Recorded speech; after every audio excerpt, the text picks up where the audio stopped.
Morning. So, we're about to go into several areas that, again, like I said, very big regulations. A lot of those thou shalt nots and thou shalts and don't and do. A lot of different requirements. So, we're going to start with some clean and unclean food. And why this is important. First off, let's just immediately go with the fact that dietary regulations set up a difference between the Jewish or the Israelite people and the rest of the world at large, any other community around them.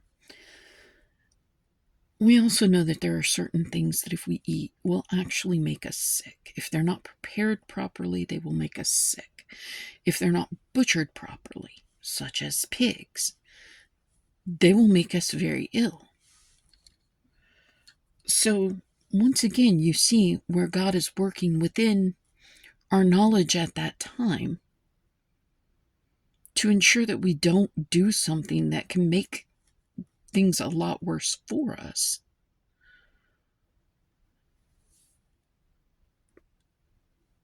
To give us these rules without actually having to delve too deeply into the knowledge of it, because at that point in time, once again, we didn't really have the understanding of germs or of bacteria. Yes, if something's dirty, we knew, probably shouldn't mess with that too much. But you have to keep in mind that at this point in time, hand washing wasn't even that big of a deal. Wasn't really considered to be a concern. So you've got a lot of these dietary and cleanliness issues going on that, for the most part, communities around them were not paying attention to. But God was making it very clear to the Israelite people, you need to look out for this. You need to set yourself apart and don't do these things for these reasons. So we're going to go through a little bit about that. The Lord said to Moses and Aaron, say to the Israelites, of all the animals that live on land, these are the ones you may eat. You may eat any animal that has a split hoof completely, divided, and that chews the cud. So like a cow. There are some that only chew the cud or only have a split hoof. But you must not eat them. The camel, though it chews the cud, does not have a split hoof. It is ceremonially unclean. Pardon me. For you. The coney, though it chews the cud, does not have a split hoof. It is unclean for you. Coney is like a rock hyrax. Its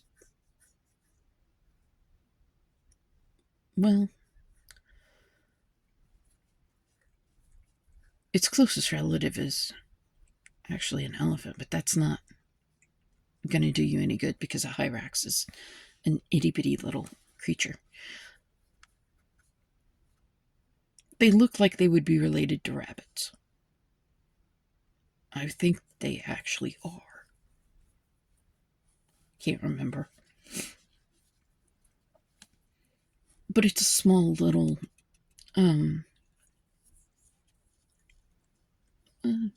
meerkat-like thing.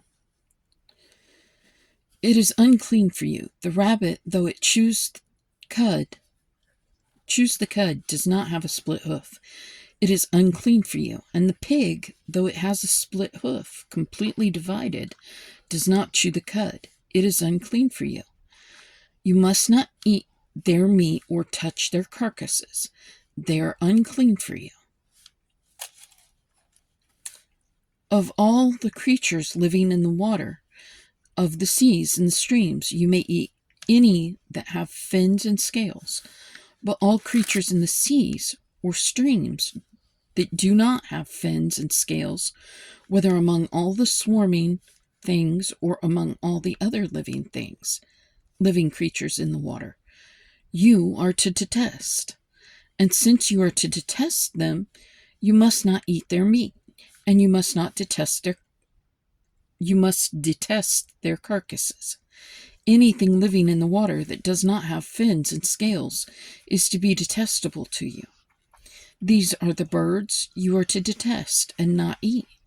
Anything, because they are detestable: the eagle, the vulture, the black vulture, the red kite, any kind of black kite, and any kind of raven, the horned owl, the screech owl, the gull, any kind of hawk, the little owl, the cormorant, the great owl, the white owl, the desert owl, the osprey, the stork, any kind of heron, the hoopoe, and the bat.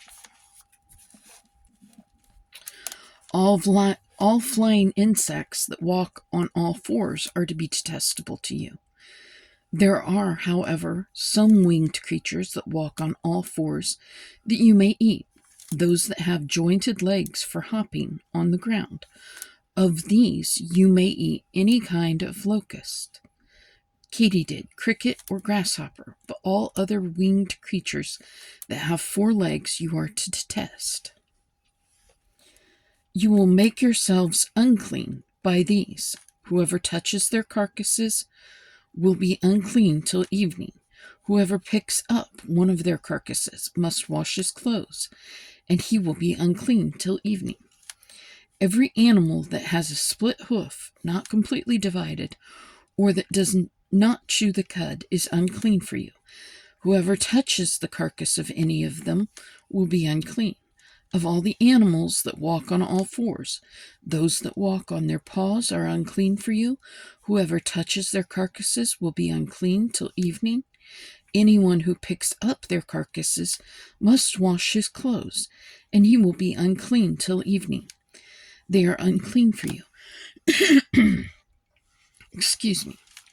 Of the animals that move about on the ground, these are unclean for you: the weasel, the rat, any kind of great lizard, the gecko, the monitor lizard, the wall lizard, the skink, and the chameleon. Of all those that move along the ground, these are unclean for you. Whoever touches them when they are dead will be unclean till evening. When one of them dies and falls on something, that article, whatever its use, will be unclean, whether it is made of wood, cloth, hide, or sackcloth. Excuse me.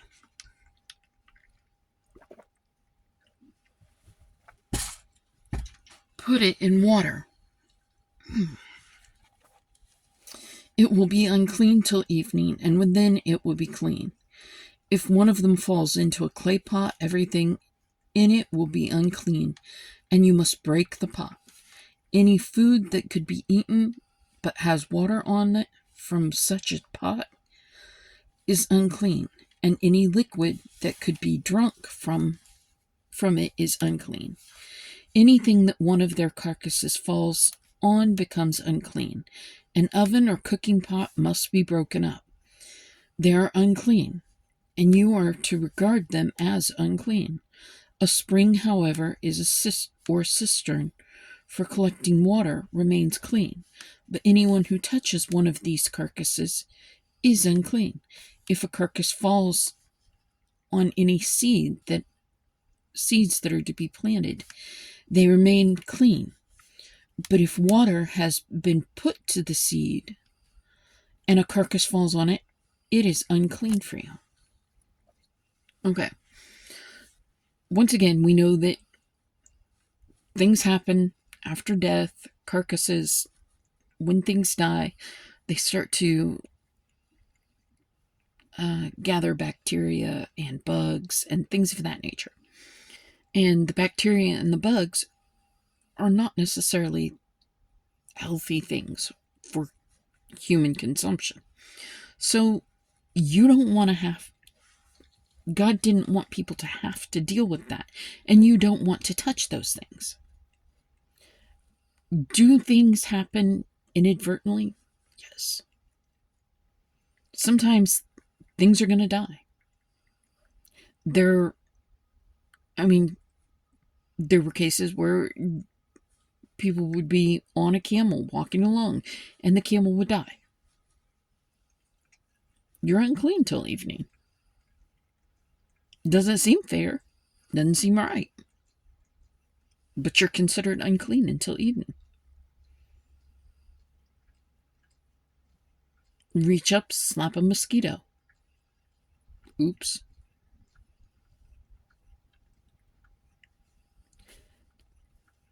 Does it make sense to us today? No.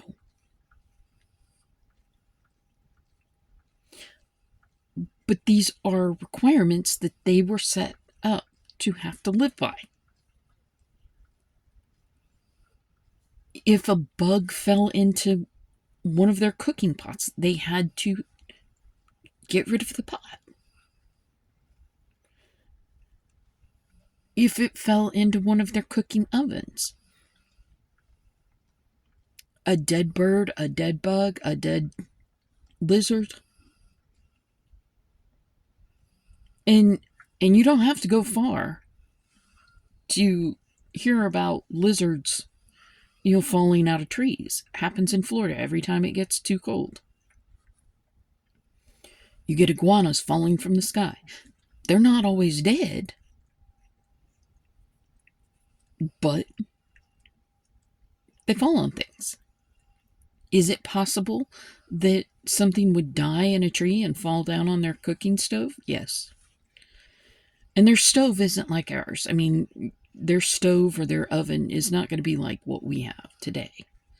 What they had then were brick ovens and clay stoves and stuff of that nature. And they had to be broken up, and you could build another one somewhere else. So it doesn't seem like it would be sensible to follow these laws.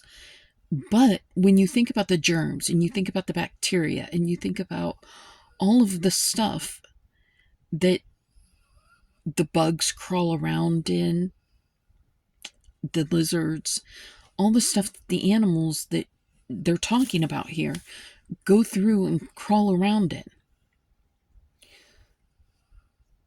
When you actually stop and pay attention to the fact that pigs are omnivores and their biological body system is set up differently, very differently from that of an animal like a cow, which ruminates food. What that means is that a cow has two stomachs, and it'll swallow the food and it goes down into the first stomach, and then it winds up being regurgitated. The grass, the cud, whatever you want to call it. And once it's back into the mouth, then it's chewed again and it goes through the whole system and into the second stomach. Actually, I think that goes the other way. The first stomach keeps them from having to bring it back up and then chew it down again, because it goes from the first to the second, and it's actually the rumination process is done inside.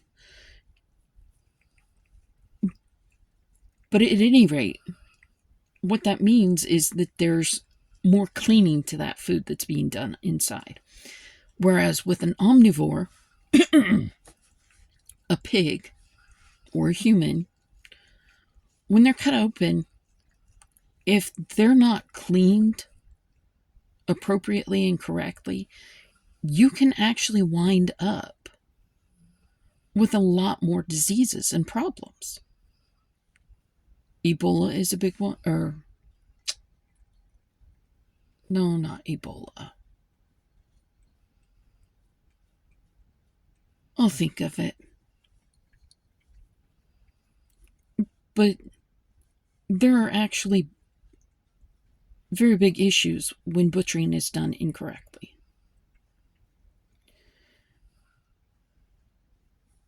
So Then you also have to account for what a, a bird like an eagle, or again, these are creatures that are consuming other creatures. You have to deal with the fact that there are a lot of bugs that consume dead things. So there's going to be a lot of things that are going to be just outright, no, don't touch those. They're unclean. And it wasn't just a randomness that God had about it. It was actual point, meaning, and reason. But the Israelites at that point in time did not understand the point, meaning, and reason because they didn't have microscopes. They weren't going around checking for diseases and germs. They knew, okay, if you do this, it's bad. If it's dirty and you go to put it in your mouth, you're going to get sick. And that was their level of understanding at that time. If an animal that you are allowed to eat dies, anyone who touches the carcass will be unclean till evening. Anyone who eats some of the carcass must wash his clothes, and he will be unclean till evening. Anyone who picks up the carcass must wash his clothes, and he will be unclean till evening. I didn't just screw up and read that repeatedly. It's actually repeated several times in there. What I just read, repeated. Because they want you to recognize. God wants you to get that. Don't touch the dead. You touch the dead, you're unclean. If you're unclean, you have to be separated from the other people.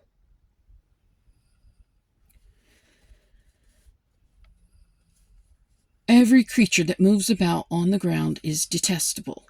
It is not to be eaten. You are not to eat any creature that moves about on the ground, whether it moves on its belly or walks on all fours or on many feet. It is detestable. Do not defile yourselves by any of these creatures. Do not make yourselves unclean by means of them, or may be made unclean by them. I am the Lord your God. Consecrate yourselves and be holy, because I am holy. Do not make yourselves unclean by any creature that moves about on the ground. I am the Lord who brought you up out of Egypt to be your God. Therefore, be holy, because I am holy. These are the regulations concerning animals, birds, living things that move in the water, and every creature that moves about on the ground. You must distinguish between the unclean and the clean, between living creatures that may be eaten and those that may not be eaten. Purification after childbirth, chapter 12. The Lord said to Moses, say to the Israelites, a woman who becomes pregnant and gives birth to a son will be ceremonially unclean for 7 days, just as she is unclean during her monthly period. On the 8th day, the boy is to be circumcised. Then the woman must wait 33 days to be purified from her bleeding. She must not touch anything sacred or go to the sanctuary until the days of her purification are over. If she gives birth to a daughter, E. coli. I knew it had come to me. E. coli is a big thing that you can actually get from bad butchery of pork. I knew I'd get there. Sorry, didn't mean to interrupt, but it was important. On the 8th day, the boy is to be circumcised. Then the woman must wait 33 days to be purified from her bleeding. She must not touch anything sacred or go to the sanctuary until the days of her purification are over. If she gives birth to a daughter for 2 weeks, the woman will be unclean, as during her period. Then she must wait 66 days to be purified from her bleeding. When the days of her purification for a son or daughter are over, she is to bring the priest at the entrance of the tent of meeting a year-old lamb or burnt offering, and a young pigeon, or a dove for a sin offering. He shall offer them before the Lord to make atonement for her, and then she will be ceremonially clean from her flow of blood.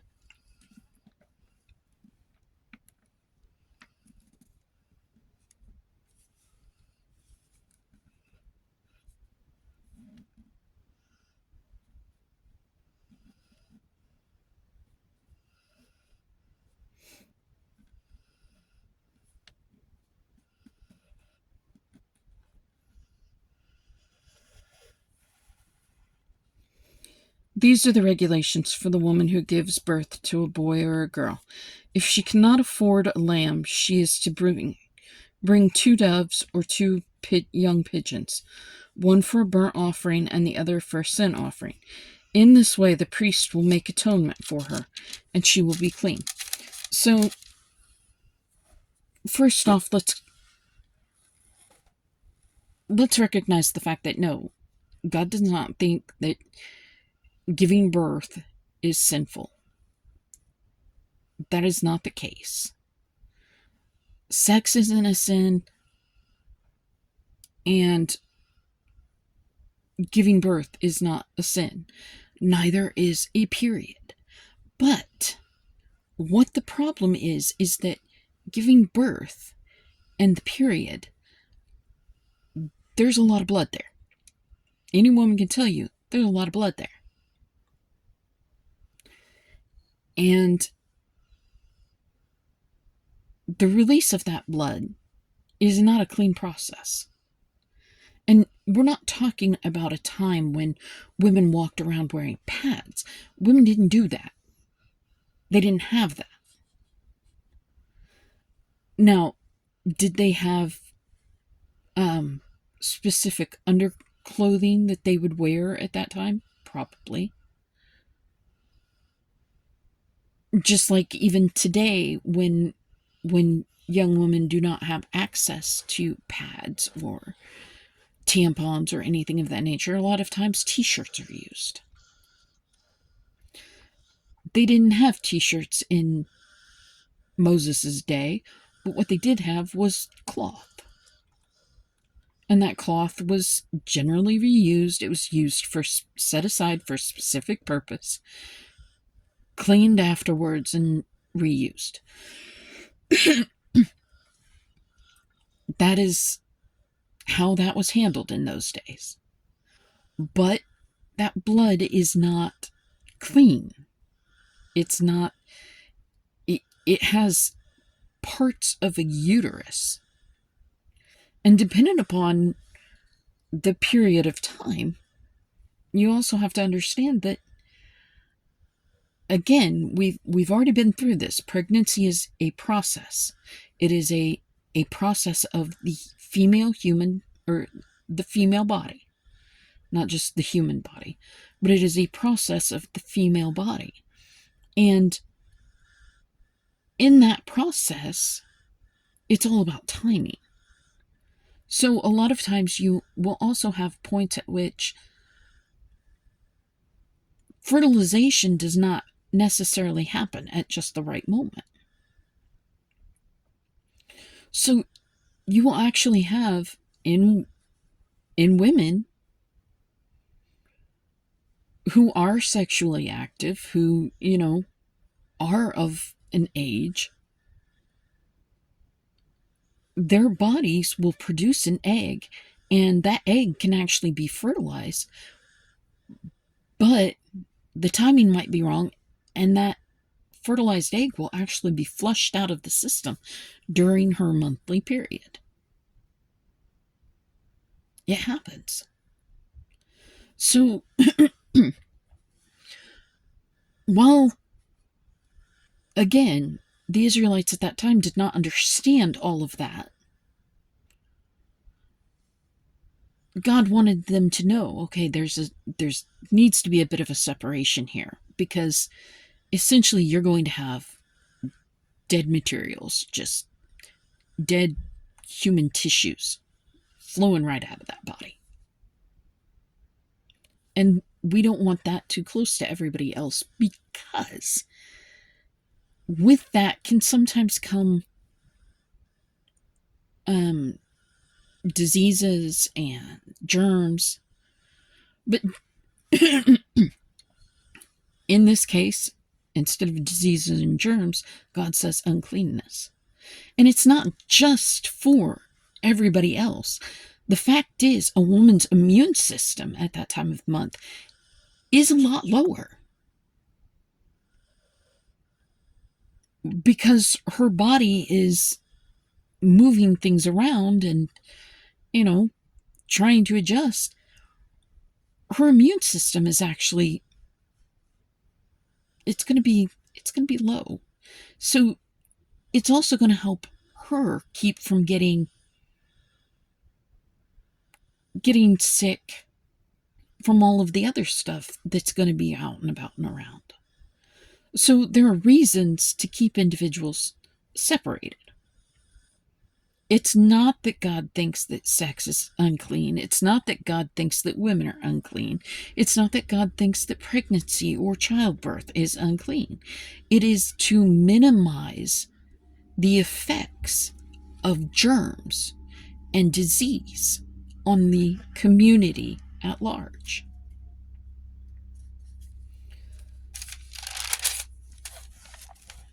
Chapter 13, Regulations about Infectious Skin Diseases. The Lord said to Moses and Aaron, when anyone has a swelling or a rash or a bright spot on his skin that may become an infectious skin disease, he must be brought to Aaron the priest, or to one of his sons, who is a priest. The priest is to examine the sore on his skin, and if the hair in the sore has turned white, and the sore appears to be more than skin deep, it is an infectious skin disease. When the priest examines him, he shall pronounce him ceremonially unclean. If the spot on his skin is white, but does not appear to be more than skin deep, and the hair in it has not turned white, the priest is to put the infected person in isolation for 7 days. On the 7th day, the priest is to examine him. Examine him, and if he sees that the sore is unchanged and has not spread in the skin, he is to keep him in isolation another 7 days. On the 7th day, the priest is to examine him again, and if the sore has faded and has not spread in the skin, the priest shall pronounce him clean. It is only a rash. The man must wash his clothes, and he will be clean. But if the rash does spread in his skin after he has shown himself to the priest to be pronounced clean, he must appear before the priest again. The priest is to examine him, and if the rash is spread in the skin, he shall pronounce him unclean. It is an infectious disease. Okay, and again, imagine having acne, being a teenager or a menopausal woman at this period of time, and having acne. And suddenly, oops, you gotta have something checked out. Okay, well, you've got this sore. You're going to be unclean for 7 days. Come back. If it hasn't spread, you gotta go back in for another 7 days, just to be sure. Imagine, being bit by a mosquito or having any kind of rash breaking out with poison ivy. Why was this important? Because, again, there were things like smallpox, there were things like chickenpox, there were things like plague that these people had to deal with, and they had to make sure that it was not going to be something that wiped their entire community out. So, to avoid that problem, clean and unclean. So now we have a second job for the priests as well. We also need to look at that fact, because now the priests are not just ministers of the people for God. Now they are also doing a slightly medical type of judgment to determine whether or not, okay, you can stay in the crowd or you have to go out. Now, again, you're going to have a large community that's going to be moving around from place to place in this desert. And then you're going to have the community apart from the community that's going to be the unclean, because this is not going to be a small amount of people. The priest's day is going to be completely, those priests, that's why the entire clan of Levi was used for this. They are going to be completely busy every day doing sacrifices, offerings, and determining clean and unclean, and also making decisions between, the final grouping of elders that bring problems from the community to them. So you're talking about the priests having an awful big job and doing a lot of things and trying to squeeze it all into one day. So they made the entire clan of Levi's the priests. We will see that in a little bit. When anyone has an infectious skin disease, he must be brought to the priest. The priest is to examine him, and if there is white swelling in the skin that has turned the hair white, and if there is a raw flesh in the swelling, it is a chronic skin disease, and the priest shall pronounce him unclean. He is not to put him in isolation, because he is already unclean. If the disease breaks out all over the skin, and so far as the priest can see, it covers all the skin of the infected person from head to foot, the priest is to examine him.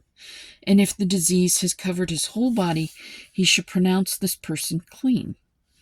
Since it has all turned white, he is clean.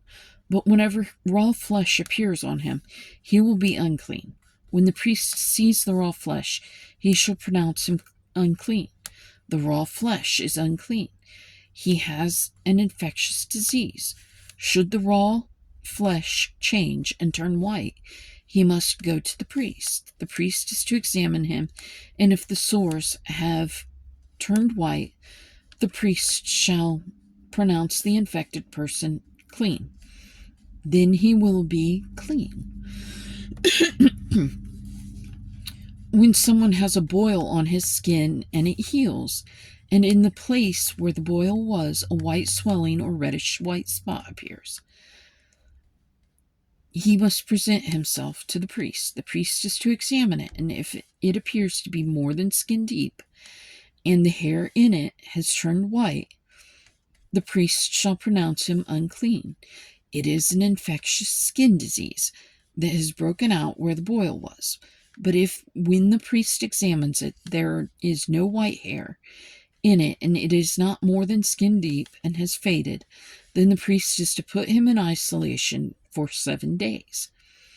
If it is spreading in the skin, the priest shall pronounce him unclean, and it is infectious. But if the spot is unchanged and it has not spread, it is only a scar from the boil, and the priest shall pronounce him clean. When someone has a burn on his skin and a reddish white or white spot appears in the raw flesh of the burn, the priest is to examine the spot. And if the hair in it has turned white and it appears to be more than skin deep, it is an infectious disease that has broken out in the burn. The priest shall pronounce him unclean. It is an infectious skin disease, but if the priest examines it and there is no white hair in the spot, and if it is no more than skin deep and has faded, then the priest is to put him in isolation for 7 days. On the 7th day, the priest is to examine him, and if it is spreading in the skin, the priest shall pronounce him unclean. It is an infectious skin disease. If, however, the spot is unchanged and has not spread in the skin but has faded, it is a swelling from the burn. and the priest shall pronounce him clean. It is only a scar from the burn. If a man or woman has a sore on the head or on the chin, the priest is to examine the sore, and if it appears to be more than skin deep, and the hair in it is yellow and thin, the priest shall pronounce the person unclean. It is an itch, an infectious disease of the head or chin.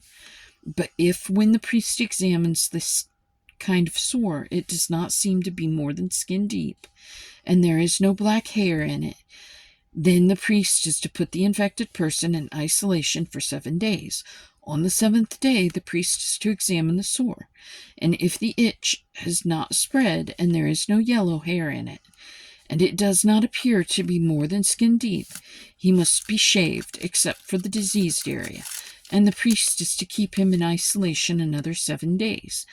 On the 7th day, the priest is to examine the itch, and if it has not spread in the skin and appears to be more than skin deep, the priest shall pronounce him clean. He must wash his clothes, and he will be clean. But if the itch does spread in the skin after he has pronounced clean, the priest is to examine him, and if the itch has spread in the skin, the priest does not need to look for yellow hair. The person is unclean. If, however, in his judgment it is unchanged and black hair has grown in it, the itch is healed. He is clean, and the priest shall pronounce him clean. When a man or a woman has white spots on the skin, the priest is to examine them, and if the spots are dull white, it is a harmless rash that has broken out on the skin. That person is clean. When a man has lost his hair and is bald, he is clean. If he has lost his hair from the front of his scalp and has a bald forehead, he is clean. But if he has a reddish-white sore on his bald head or forehead, it is an infectious disease breaking out on his head or forehead. The priest is to examine him, and if the swollen sore on his head or forehead is reddish-white, like an infectious skin disease, the man is diseased and is unclean. The priest shall pronounce him unclean because of the sore on his head. The person with such an infectious disease must wear torn clothes, let his hair be unkempt, cover the lower part of his face, and cry out, "Unclean, unclean." As long as he has the infection, he remains unclean. He must live alone. He must live outside the camp. We're going to leave off there because we're going to go into regulations about mildew tomorrow. Again, these are important things because God is trying to minimize the loss of life within the larger community by separating out the individuals that may or may not have some sort of disease or germ. This way, it's not going to be spread from person to person. So, there is actually a purpose and a meaning and a reason behind it. Now, do we understand that all the time? No. Is it fun to read about? Not really. But we need to know it because, once again, God set these things up for a reason. Does that mean that anytime we see somebody that's got bad acne, we should veer away from them and start yelling about them being unclean? No. Why? Because as we have gone through time and learned, we have evolved as people and our knowledge has evolved. And we can now look at it and go, okay, well, they've just got a case of acne. Well, that's just a case of poison ivy. It's not really going to be something that I can catch, but I imagine they're miserable. You don't have to go to the doctor or the priest for every little thing. We know that now. Why? Because we know what causes some of these diseases. And we know how these germs spread. Bacteria spreads. These were not things that the Israelites at that time understood. So God was, like I said, just trying to minimize the effect on the greater community, and also trying to minimize the disease and the germs that those that were infected were already having to deal with. They just didn't have a hospital with walls. There were no isolation chambers. So, we also need to recognize that a lot of times, like I said, the food situation, there were reasons for that. But you will also find that, again, the Old Testament being the map, pointing to the New Testament, you will also find that at times, when Jesus came and sacrificed all for everyone, then it became clear to us that it was not so much about what we were putting in our bodies. We just had to be cautious about how we were going about putting things into our bodies. And we needed to concern ourselves more with what was being presented in our spirit. So, like I said, yeah, it's not a fun read. It's not knowledge that we really find pertinent today. And yet it does translate into today.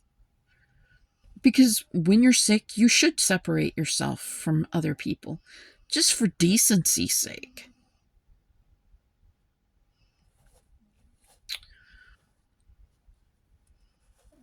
Anyway,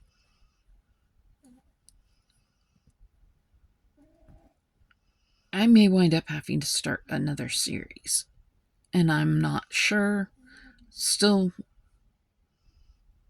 working on it, thinking about it, praying about it. But it would seem that there needs to be some serious conversations with America at this point. There have been some things in the news that are very disheartening. I would like to say our prayer right now, and then we'll move on through the rest of our lives today. God, my God, holy, loving Lord Jesus, we come to you begging you for forgiveness, for your love, for your mercy. We know that we don't have the right to ask for any of it, but we give you great thanks and praise for allowing us to come to you. Please, God, put your hand of protection over us and those that we love. We ask that you be in this day and make it your day.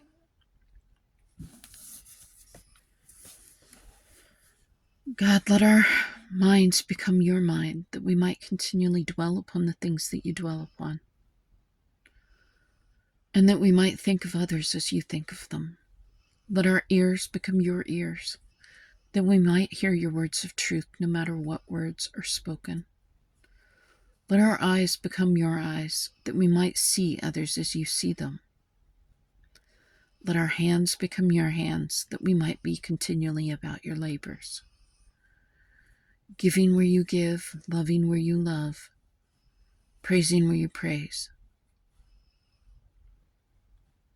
Let our feet become your feet, that they might continually be on your path of righteousness, so that when others follow us, they would in fact be following you.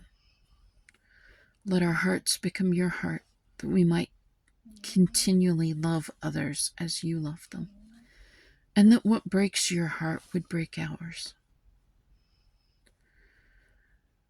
We ask that your spirit would become our spirit, that we might go about the day continually seeking you, knowing you, being guided by you.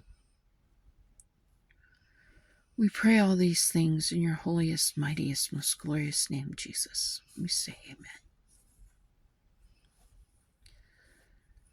Please be kind to yourself and others, and have a great day.